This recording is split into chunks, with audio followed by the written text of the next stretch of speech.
ಮದ್ದೂರಿನಿಂದ ಕೆಲವೇ ದೂರದಲ್ಲಿರುವ ಆಲಂಶೆಟ್ಟಿಹಳ್ಳಿ ಇಂದಿನ ಸಂಚಿಕೆಯ ಕೇಂದ್ರಬಿಂದು.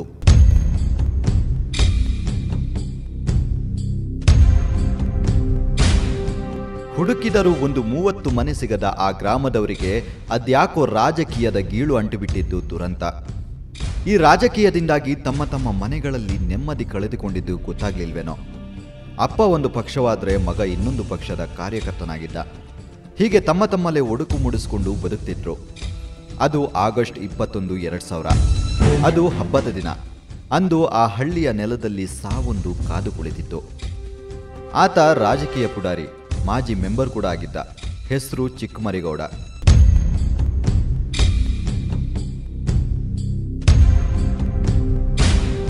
ಅದ್ಯಾವುದೋ ಮುಷ್ಟಿ ಪಕ್ಷವನ್ನು ತನ್ನ ಚಿಹ್ನೆಯಾಗಿಸಿ ಅದರಲ್ಲಿ ಅಭ್ಯರ್ಥಿಯಾಗಿ ನಿಂತಿದ್ದ ಮರಿಗೌಡ. ಆ ಗ್ರಾಮದಲ್ಲಿ ಮರಿಗೌಡನ ಹಿನ್ನೆಲೆ ಅಷ್ಟೇನು ಸರಿಯಿರಲಿಲ್ಲ. ತನ್ನ ಅಧಿಕಾರ ಚಲಾಯಿಸುವ ಸ್ವಭಾವದಿಂದ ಅನೇಕರೊಂದಿಗೆ ದ್ವೇಷ ಕಟ್ಟಿಕೊಂಡು ಬಿಟ್ಟಿದ್ದ.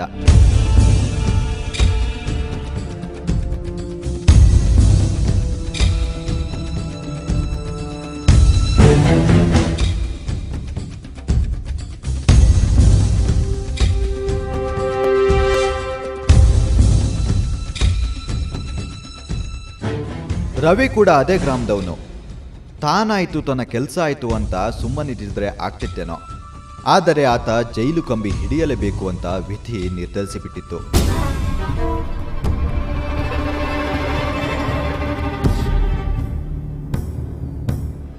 ನಾವು SLC ತನಕ ಎಜುಕೇಷನ್ ಮಾಡಿದ್ದೀವಿ.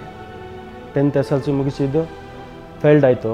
ಫೇಲ್ಡ್ ಆದಮೇಲೆ ನಮ್ಮ ಮಾವರೊಬ್ಬರು, ನಮಗೆ ತಂದೆ ಇಲ್ಲ, ತಾಯಿ ಒಬ್ಬರು ಅಣ್ಣ, ಒಬ್ಬರು ಅಕ್ಕರನ್ನ ಮದುವೆ ಮಾಡಿಬಿಟ್ಟಿದ್ದೀವಿ.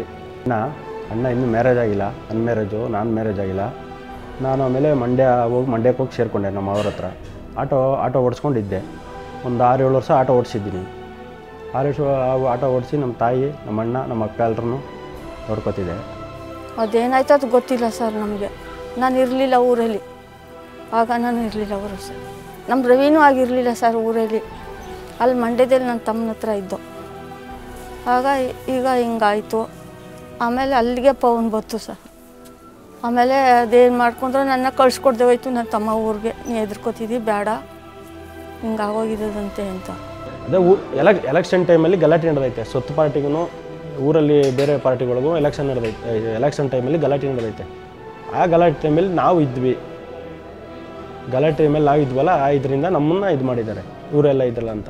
ನಾವು ಹಿಂದೆ ಒಂದು ಗಲಾಟೆಲಿದ್ದೋ. ಎಲೆಕ್ಷನ್ ಮಾಮೂಲಿ ಎಲೆಕ್ಷನ್ ಅಂದಮೇಲೆ ಗುಂಪು ಘರ್ಷಣೆ ಇದ್ದೇ ಇರ್ತದೆ ಊರಲ್ಲಿ. ಆ ಟೈಮಲ್ಲಿ ನಾವು ಇದ್ದೋ ಊರಲ್ಲಿ. ಆ ಟೈಮಲ್ಲಿ ನಮ್ಮನ್ನು ಇವರೇ ಮಾಡಿರ್ಬೋದು.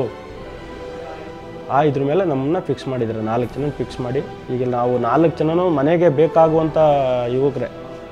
ಈಗ 4 ಮನೆಯೂ ನಮ್ಮ ಅತಂತ್ರ ಇದರಲ್ಲಿ ಐತೆ ಈಗ ಮನೆಗಳು. ಈಗ ಅವ್ರ ತಾಯಂದಿರೂ ಎಲ್ಲ ಮಗ ಬರ್ತಾನೆ ಅಂತ ಬರುವಿಕೆಗೆ ಕಾಯ್ತಾ ಇದ್ದಾರೆ ಈಗ ಅವರು.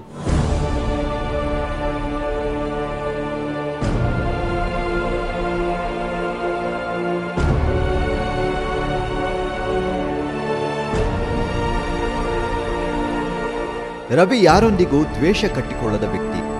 ಆದರೆ ಅಂದು ಯಾಮರಿ ಬಿಟ್ಟಿದ್ದ.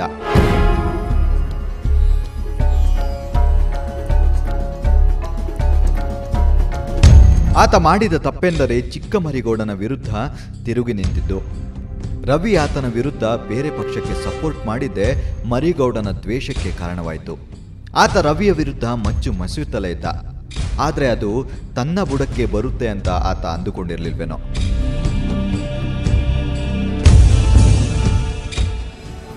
ಈ ಅಂಗಡಿ ಅಂದ್ರೆ ಸ್ವತ್ತು ವ್ಯಕ್ತಿ ಬಂದಿದ್ದಾರೆ.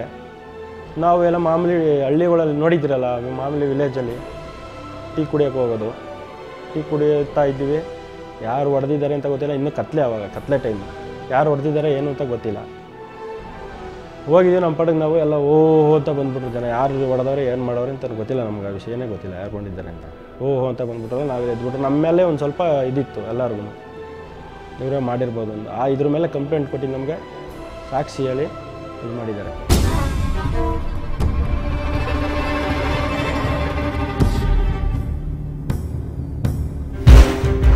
ಚಿಕ್ಕಮರಿಗೌಡ ಅದೇನು ಉದ್ದೇಶ ಇಟ್ಕೊಂಡು ಟೀ ಅಂಗಡಿ ಹತ್ರ ಬಂದನೋ ಗೊತ್ತಿಲ್ಲ. ಸಾವು ಕೂಡ ಅವನ ಜೊತೆ ಬಂದುಬಿಟ್ಟಿತ್ತು. ಅಲ್ಲಿಯವರೆಗೆ ತೆಪ್ಪಗಿದ್ದ ಮರಿಗೌಡ ಟೀ ಕುಡಿಯಲು ಬಂದ ಯುವಕರ ಜೊತೆ ಜಗಳಕ್ಕೆ ಬಿದ್ದು ಬಿಟ್ಟಿದ್ದಾನೆ. ಅಲ್ಲಿ ಸಣ್ಣದಾಗಿ ಹೊಡೆದಾಟ ಶುರುವಾಗಿದೆ. ಕತ್ತಲಲ್ಲಿ ಅದೇನಾಯ್ತೋ ಏನೋ ಆ ಜಗಳದಲ್ಲಿ ಮರಿಗೌಡ ಸತ್ತು ಬಿದ್ದಿದ್ದ.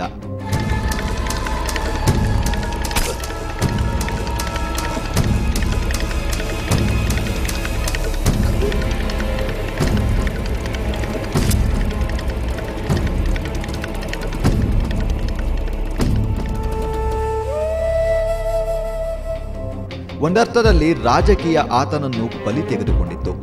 ಅದು ಬದುಕಿದ್ದವರನ್ನು ಜೀವಂತ ಶವವನ್ನಾಗಿಸಿತು.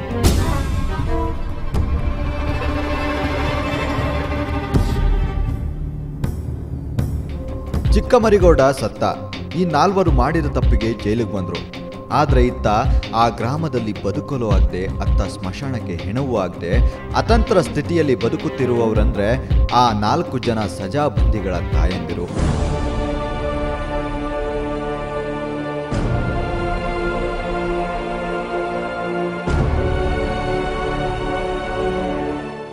ಇವರ ಸ್ಥಿತಿ ಹೇಗಿದೆ ಎಂದು ಮುಂದೆ ಹೇಳ್ತೀವಿ.